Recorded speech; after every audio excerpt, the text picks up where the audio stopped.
Hello students, welcome back to my channel Maths Marrow. I'm your host and dost Ankita Vishesh.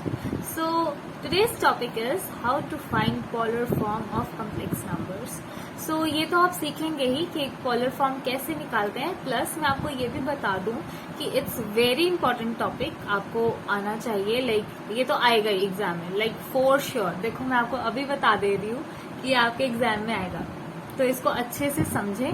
अगर नहीं समझ आ रहा तो as usual comment section में डालें और मेरा टेलीग्राम का चैनल ज्वाइन करें, जिसका मैंने डिस्क्रिप्शन बॉक्स में अपना लिंक डाल रखा है. और अगर कोई क्वेरीज आती है तो मैंने अपनी मेल डाली है, आप वहां पे भी डाल सकते हैं कि आपको कुछ बाकी की डालनी है रिक्वेस्ट कि मैं क्या और करवा सकती हूँ आपके लिए. So let's roll.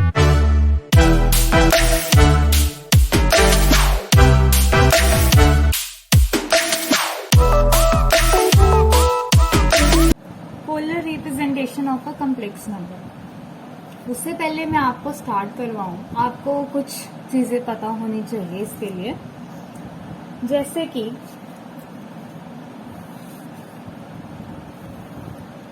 अगर मैं एक्स वाई प्लेन की बात कर रही हूँ, हमें पता है इसको फर्स्ट क्वाड्रेंट, इसको second, this is your third and this is your fourth quadrant. I hope ये आप सबको पता है कि ये क्वाड्रेंट्स होते हैं हमारे. इस क्वाड्रेंट में हमारा x positive and y positive रहता है. इस क्वाड्रेंट में हमारा x नेगेटिव और y पॉजिटिव रहता है. इस क्वाड्रेंट में हमारा x नेगेटिव और y भी नेगेटिव रहता है. इस क्वाड्रेंट में हमारा x positive and y negative रहता है. सो आपको दो चीजें याद रखनी है. आपको ये पता होगा कि sine by cos, sine theta by cos theta tan theta होता है. जब हम आगे अपना ये पोलर रिप्रेजेंटेशन करेंगे कम्प्लेक्स नंबर के लिए, तब हमें इस चीज का पता होना जरूरी है कि sine theta by cos theta is equal to tan theta. हमें कुछ चीजें क्रैम करनी है एक्चुअल में, कि वो मैं आपको जब हम ट्रिग्नोमेट्री करेंगे मैं आपको बताऊंगी, तब आपको क्रैम करने की बिल्कुल जरूरत नहीं पड़ेगी. तब मैं इसका कंसेप्ट अच्छे से समझाऊंगी. अभी आप पोलर रिप्रेजेंटेशन के लिए ये कुछ चीजें समझ लीजिए. इस क्वाड्रेंट में हमारा कॉस एंड साइन दोनों पॉजिटिव रहते हैं. इस क्वाड्रेंट में हमारा कॉस और साइन, जो साइन रहता है वो पॉजिटिव रहता है और जो कॉस होता है वो नेगेटिव रहता है. और जब मैं इस क्वाड्रेंट की बात करूं, इसमें जो हमारा कॉस और साइन रहते हैं वो दोनों नेगेटिव रहते हैं. इस क्वाड्रेंट की बात करूं तो इस क्वाड्रेंट में हमारा कॉस और साइन, इसमें हमारा साइन नेगेटिव रहता है बट कॉस पॉजिटिव रहता है. सो आपको ये चीजें याद करने की जरूरत है जो मैंने ग्रीन पेन से लिखी हैं. ये ब्लैक वाली तो आपको याद ही रहेंगी. ये क्वाड्रेंट हमारे, इस क्वाड्रेंट में अगर हमारा कुछ थीटा आता है उसको हम थीटा रहने देते हैं. इस क्वाड्रेंट में पाई माइनस थीटा, इस क्वाड्रेंट में माइनस पाई प्लस थीटा. इसका यूज मैं आपको आगे बताऊंगी जब हम पोलर रिप्रेजेंटेशन करेंगे. तो इस क्वाड्रेंट में माइनस थीटा, तो ये बहुत इंपॉर्टेंट है. This is very important. आप इसको प्लीज अपने माइंड में से सेट कर लें. ज्यादा तो कुछ नहीं है, आपको क्वाड्रेंट्स का पता है, आपको एक्स एक्सिस और ये इनका पता है. यहाँ पे जिस हिसाब से एक्स और वाई एक्सिस है उस हिसाब से ही कॉस और साइन चलेंगे. I hope this is clear to you all. तो आगे चलते हैं. मैंने आपको अभी याद करने का ट्रिक बता दिया कि जैसे यहाँ कॉस को एक्स ले लीजिए और साइन को वाई ले लीजिए, पॉजिटिव दोनों. अब यहाँ पे देख लीजिए, X negative Y positive, cos negative sine positive. यहाँ पे दोनों नेगेटिव है, यहाँ पे भी दोनों नेगेटिव है. यहाँ पे एक्स पॉजिटिव है, साइन नेगेटिव है, वाई नेगेटिव है, तो इसमें भी कॉस पॉजिटिव है और साइन नेगेटिव है. तो ये ट्रिक सा मिल गया हमें इसे याद करने का. सो आगे चलते हैं. इसको ना माइंड में बिठा लें बिकॉज दैट्स वेरी इंपॉर्टेंट. चलो अब पोलर फॉर्म होती क्या है कम्प्लेक्स नंबर की, ये पता होना बहुत जरूरी है. पोलर फॉर्म होती है r cos theta plus iota sine theta. ठीक है जी, दिस इज पोलर फॉर्म। अच्छा, अब theta is your argument and R is your modulus. आपको मॉड्यूलस तो निकालना आता ही है, हमने पीछे अभी सीखा था मॉड्यूलस कैसे निकालते हैं। तो इस बार आप कुछ थोड़ा डिफरेंट पढ़ेंगे। आपको tan 0 पता है कितना होता है, 0। उसके बाद आपको पता है tan 30 डिग्रीज को हम tan 30 डिग्रीज को 1/√3 लिखते हैं। अभी आपको इतना ही पढ़ा, आपने 10th स्टैंडर्ड में इतना ही करा है। उसके आगे मैं आपको बताती हूँ आपने क्या करना है। ये वैल्यूज आई गेस आपको याद होंगी, अगर नहीं याद तो आप देख सकते हैं, इसको माइंड में बिठा लीजिए, दिस इज वेरी इंपॉर्टेंट। ये तो हमारी नॉट डिफाइंड होती है। ठीक है जी, अब tan 0 को हम tan 0 ही लिखते हैं, मतलब इसकी वैल्यू हमारे पास 0 ही रहती है।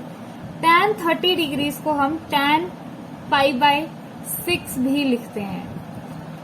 tan 30 डिग्रीज को tan π/6 भी लिखते हैं। tan 45 डिग्रीज को हम tan π/4 लिखते हैं। tan 60 डिग्रीज को हम tan π/3 लिखते हैं एंड 90 डिग्रीज को tan π/2 लिखते हैं। अब मैं आपको बताती हूँ वैल्यूज आई कैसे मेरे पास। अच्छा देखिए, मैं लेती हूँ tan π/6, ठीक है जी।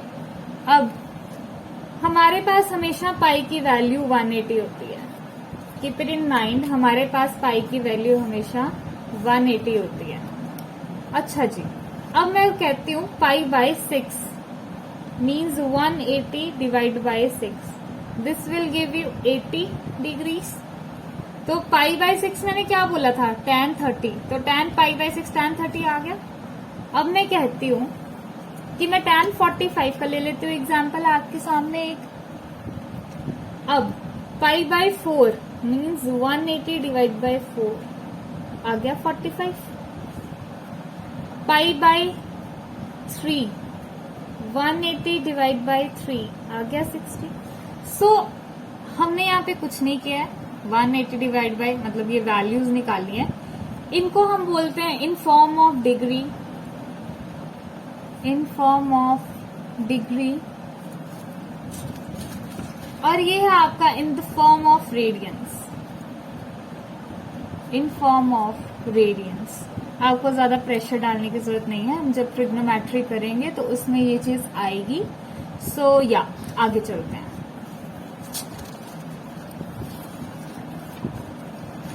अब हम सॉल्व करना सीखेंगे कि एक कम्प्लेक्स प्रॉब्लम को कैसे सॉल्व करते हैं, एक कम्प्लेक्स नंबर को पोलर फॉर्म में कैसे रिप्रेजेंट करते हैं। आपके पास क्वेश्चन क्या आएगा, z is equal to 1 plus iota root 3। अब z की वैल्यू दी है 1 प्लस आयोटा रूट 3। अब इसको पोलर फॉर्म में रिप्रेजेंट करना है। आपको पता है पोलर फॉर्म क्या होती है, मैं यहां लिख दे रही हूं साइड पे, r into cos theta plus iota sine theta. अब मैं r को अंदर मल्टीप्लाई करा दूं तो ये क्या हो गया, r cos theta plus r iota sine theta. I hope this is clear to you all. अब ध्यान से जरा देखें तो ये आपका रियल पार्ट है और ये आपका इमेजिनरी पार्ट है। देखिए, अगर आप इससे कंपेयर करेंगे, ये जो आपका गिवन कम्प्लेक्स नंबर है, तो देखिए जरा, आपका रियल पार्ट को रियल पार्ट के इक्वल करते हैं। Means r cos theta is equal to 1, imaginary को इमेजिनरी के equal, iota r sine theta equal to iota root 3। Iota will be cancelled out by iota, what will you have, r sine theta is equal to root 3। अगर आप direct ये लिख देते हैं, ये नहीं लिखते हैं आयोटा कैंसिल करने वाला, तो इट्स ओके, दैट्स ऑब्वियस। मैंने आपको थोड़ा डिटेल्ड में बताया, एक एक स्टेप। ओके, इसको 1 ले लीजिएगा, इसको 2 ले लीजिएगा। अब देखिए, इसको लिखिए एडिंग एंड स्क्वेयरिंग 1 and 2। अगर आप इसे ऐड और स्क्वायर करते हैं तो आपके पास क्या आता है, r square cos square theta plus r square sine square theta equal to, अब ये वाले इस साइड 1 का स्क्वायर प्लस √3 का स्क्वायर। मैंने एडिंग एंड स्क्वायरिंग किया, आर स्क्वायर ये इसका सारे का स्क्वायर प्लस इसका सारे का स्क्वायर इक्वल टू इसका सारे का स्क्वायर, इसका सारे का स्क्वायर। तो आर स्क्वायर तो देखिए कॉमन आ रहा है, cos square theta plus sign square theta अंदर बच रहा है, तो ये क्या आ गया 1 + 3। अच्छा, आपने एक आइडेंटिटी करी थी, that is sine square theta plus cos square theta equal to 1। ये आपकी 10th स्टैंडर्ड में 3 आइडेंटिटीज में से एक आइडेंटिटी है। तो ये इसकी वैल्यू क्या आ गई 1, तो क्या आ गया r square into 1 equal to 4। R की वैल्यू क्या आ गई 2। आई होप ये आपको समझ आ गया हो। आर की वैल्यू हमेशा पॉजिटिव 2 आएगी, because r is always greater than 0। चलिए आगे, अब आर की वैल्यू आ गई, मीन्स आपने मॉड्यूलस तो निकाल लिया है, अब आपको क्या चाहिए थीटा। अब थीटा की वैल्यू कैसे निकालेंगे, 2/1, हम 2 को 1 से डिवाइड करते हैं। 2 क्या है हमारे पास, आर साइन थीटा, और 1 है r cos theta. Sine theta की वैल्यू है √3, कॉस थीटा की वैल्यू है 1। अब यहां से देखिए, आर से तो आर कैंसिल आउट हो गया। मैंने आपको अभी पीछे ही बताया था कि sine theta by cos theta, ये जो आप पढ़ चुके हैं, इसको हम टैन बोलते हैं। अगर यहाँ पे मैंने आपको बताया हुआ है कि साइन बाय कॉस को हम टैन बोलते हैं, तो यहाँ पे ये आपने करा हुआ अपनी 10th में। तो अब देखिए साइन बाय कॉस क्या हो जाएगा टैन, तो हम यहाँ पे लिख देते हैं tan theta is equal to √3। अब सेम मैंने आपको अभी पिछले में ही बताया है कि अब मेरे पास क्या आया √3 आ गया ना, टैन थीटा हमारे पास √3 आ गया, मतलब टैन 60 की बात हो रही है। और टैन 60 को हम क्या लिख सकते हैं, टैन π/3। चलो, तो टैन थीटा, अब हम √3 को क्या लिख सकते हैं, tan π/3। Tan theta will be equal to tan π/3। अब यहां से देखिए, अगर आप देखेंगे तो आपको पता लग रहा होगा कि आपकी थीटा की वैल्यू π/3 आ रही है। अब जैसा कि ये दोनों पॉजिटिव थे, कॉस भी पॉजिटिव था, साइन भी पॉजिटिव था, तो theta will be remain as theta. देखिए इस ग्राफ में यहाँ पे साइन भी पॉजिटिव है, कॉस भी पॉजिटिव है, तो थीटा का थीटा रहेगा। इन केस अगर ऐसा क्वेश्चन होता है कि उसमें कॉस नेगेटिव होता, साइन पॉजिटिव होता, तो हम π-θ करते हैं। अब मैं आपको एक और एग्जाम्पल करवाऊंगी जिसमें ऐसा कुछ होगा। अभी इसका हम इसे पॉलर फॉर्म में लिखते हैं। पॉलर फॉर्म में कैसे लिखेंगे, आर की वैल्यू निकल गई है, that is 2 cos theta, theta is π/3 plus iota, sine theta that is sine π/3।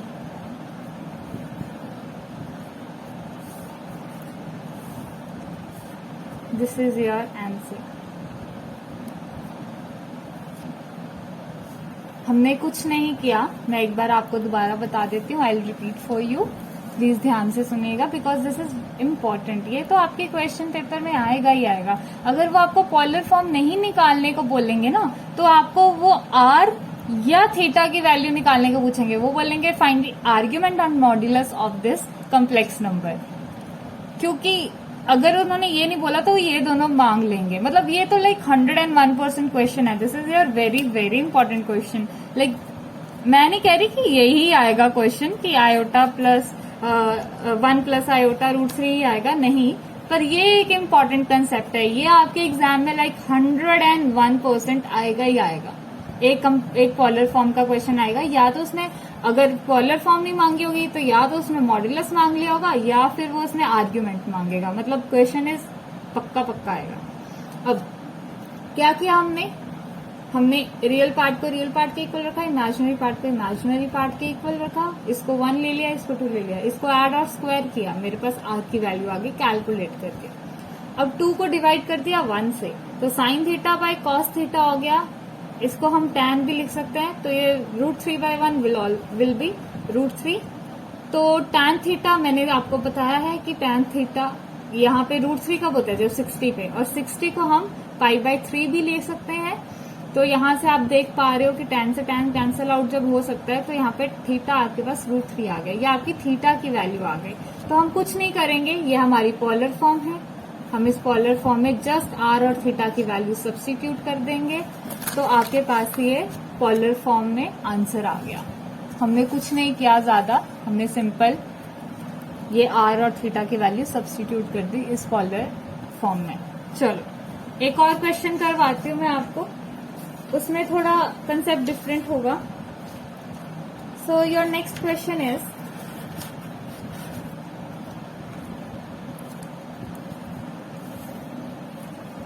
z is equal to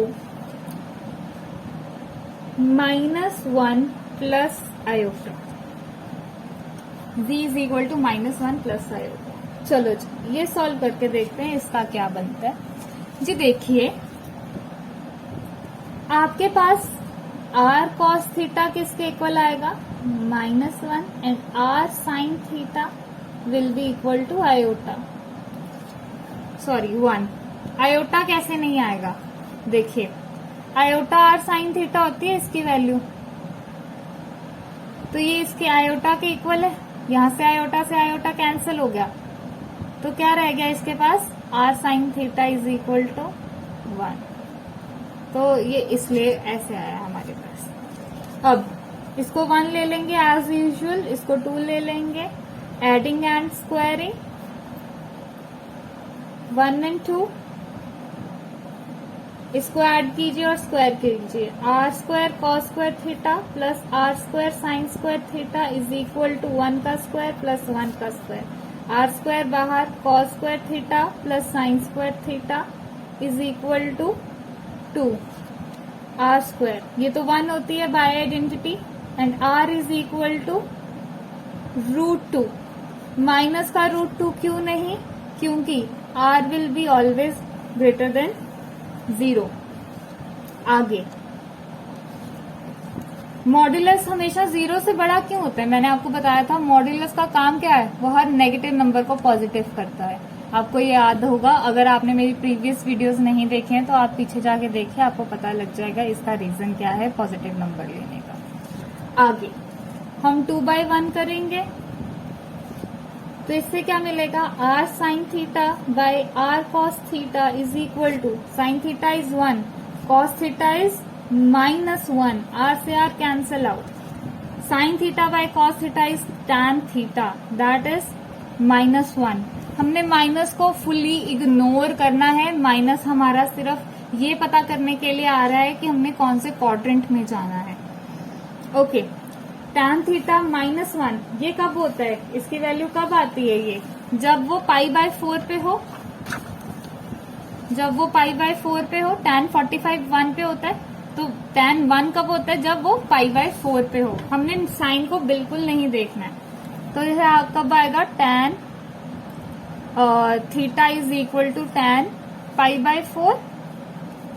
सो यहाँ पे थीटा π/4, अभी थीटा की वैल्यू π/4 नहीं आएगी, बिकॉज ये देखिए क्यों नहीं आएगी, यहाँ पे साइन पॉजिटिव है एंड कॉज नेगेटिव है, साइन पॉजिटिव है कॉज नेगेटिव है, मतलब हम सेकंड क्वाड्रेंट की बात कर रहे हैं जब हमारे पास साइन पॉजिटिव होता है कॉज नेगेटिव होता है।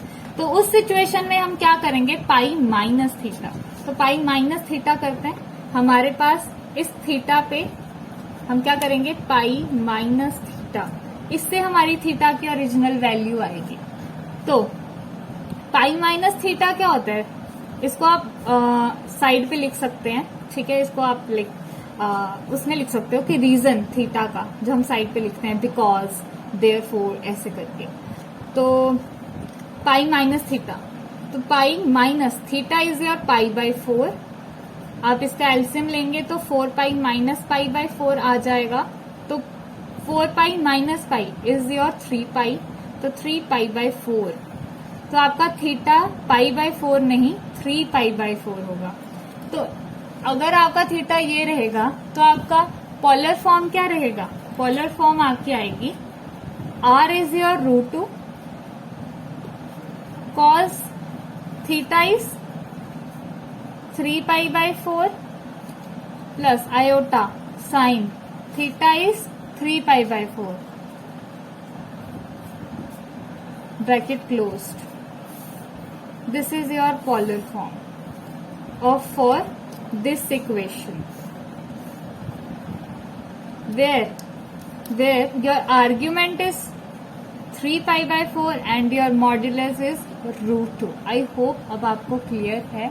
अगर आप और एग्जाम्पल्स चाहते हैं कि मैं सॉल्व करूं तो please let me know in the comment section and thank you.